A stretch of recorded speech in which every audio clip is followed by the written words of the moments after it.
बच्चों, आज हम आपकी हिंदी व्याकरण पुस्तक का अध्ययन करेंगे। पिछले अध्याय में हमने इसी में दूसरे चैप्टर का अध्ययन किया, जिसका नाम क्या था? व्याकरण, जिसमें हमने जाना स्वरों की संख्या और व्यंजनों की संख्या। स्वरों की संख्या इसमें कितनी बताई गई थी? स्वरों की संख्या 11 और व्यंजनों की संख्या 33 बताई गई थी।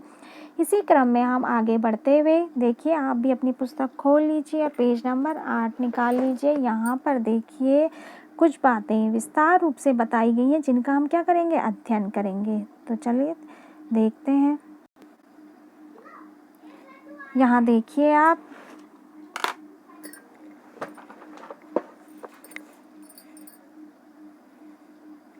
यहाँ पे लिखा गया है कि इनके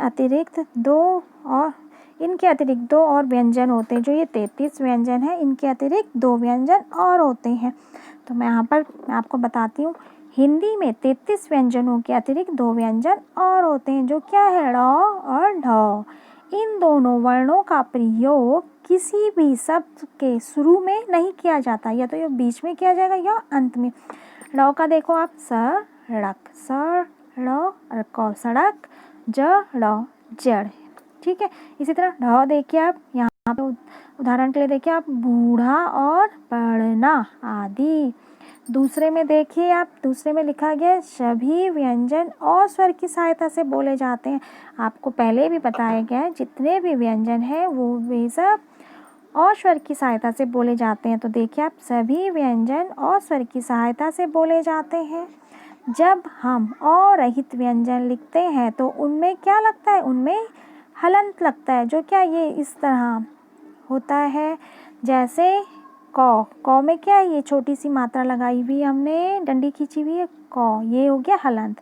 उसी तरह से ख है, ख में भी ये छोटी सी लाइन खींची है नीचे से, ये हलंत कहलाता है। इस तरह जब हम अ के बिना कोई भी व्यंजन लिखते हैं तो उसमें हलंत आता है।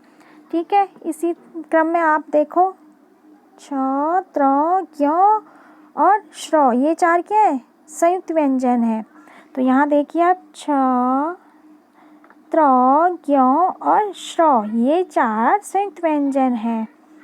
2 व्यंजनों के योग से बनने वाले व्यंजन को संयुक्त व्यंजन कहते हैं, जिसमें 2 व्यंजन प्रयुक्त होते हैं। तो यहाँ पे देखो, क है और श है और तब क्या है? स्वर अ। तो यहाँ पे क्या बना? छ, छ से क्षत्रिय, फिर त प्लस र, फिर स्वर अ, तो बना त्र, त्रिशूल। फिर नेक्स्ट देखिए आप, ज, य और अ, तो क्या बन गया? ज्ञ, ज्ञ से ज्ञानी।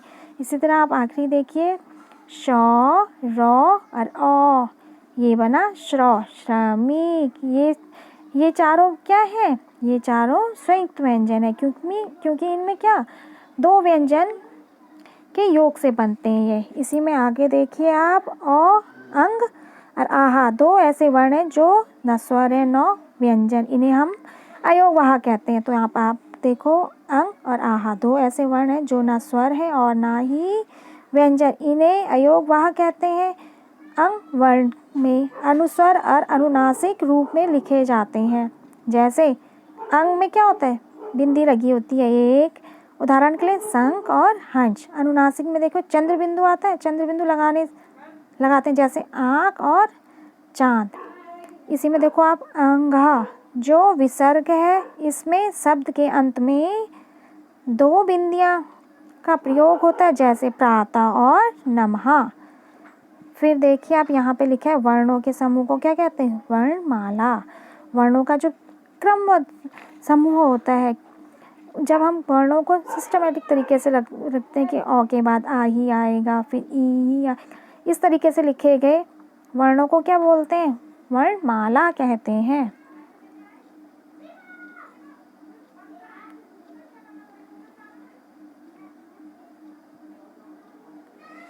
फिर आप अब नेक्स्ट पेज में देखिए, यहाँ पर कुछ मौखिक प्रश्न दिए गए हैं, जिनका आपको उत्तर बताना है। तो यहाँ पर है पहला प्रश्न, मुख से निकलने वाली ध्वनियाँ क्या कहलाती हैं? मुख से निकलने वाली ध्वनियाँ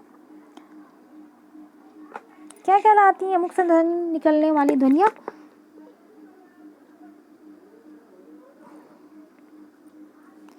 मुख से निकलने वाली ध्वनियाँ वर्ण कहलाती हैं। ठीक है, फिर यहाँ पर देखिए आपके नाम की कितनी ध्वनियाँ हैं। हम अपने नाम की ध्वनियों की बजाय एक छोटे से शब्द की ध्वनियाँ निकाल कर देखेंगे कि कितनी ध्वनियाँ उसमें। जैसे हम लिखेंगे राम, तो हम पहले क्या लिखेंगे? रॉ, यहाँ पे हलंत, फिर प्लस करेंगे इसमें, तो क्या आएगा? आ, ओ आएगा कि आएगा? आ, रा।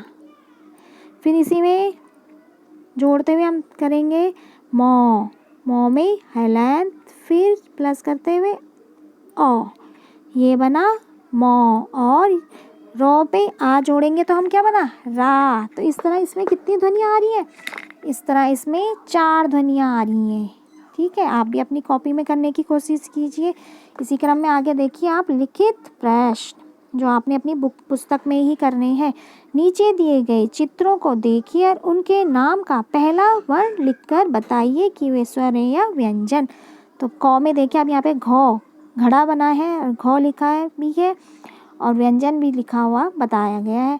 तो ख में देखिए आई से ऐनक, तो हम ई लिख देंगे और ये क्या है? एक स्वर है। इसी में आप नेक्स्ट देखिए ई से इमली, इमली भी क्या है?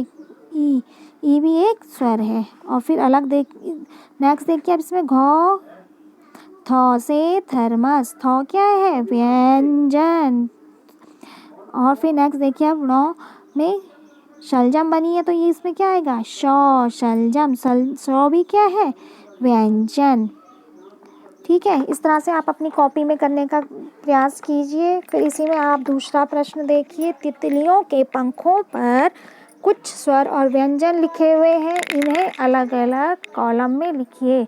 तो जैसा नीचे लिखा गया है स्वर और व्यंजन, ये अलग अलग लिखे गए हैं ना, तो हमें भी यहाँ पे ऊपर पहचान कर और स्वर अलग लिखने और व्यंजन लिखने अलग। तो ऊपर देखो आप इसमें च, प, अ, त, आ, ख, ए, ओ और फ और ई लिखे हुए हैं। तो इसमें हमने स्वर और व्यंजन पहचाने हैं। तो यहाँ पर देखो आप ओ लिखा है, फिर यहाँ पे आ स्वर है ना, फिर ए, फिर देखिए ओ,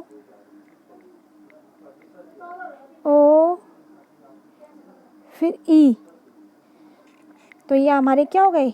स्वर हो गए। और फिर देखो आप व्यंजनों में देखो चौ के बाद क्या है? प, प के बाद तो के बाद क्या? ख भी एक व्यंजन है, तो ख लिखेंगे।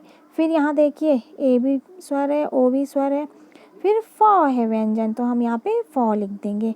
तो बच्चों आप इसी तरह से अपना यह कार्य पुस्तक में कीजिए और जो आपको आगे क्वेश्चन बताए गए थे वो अपनी कॉपी में करने का प्रयास कीजिए। Okay, thank you.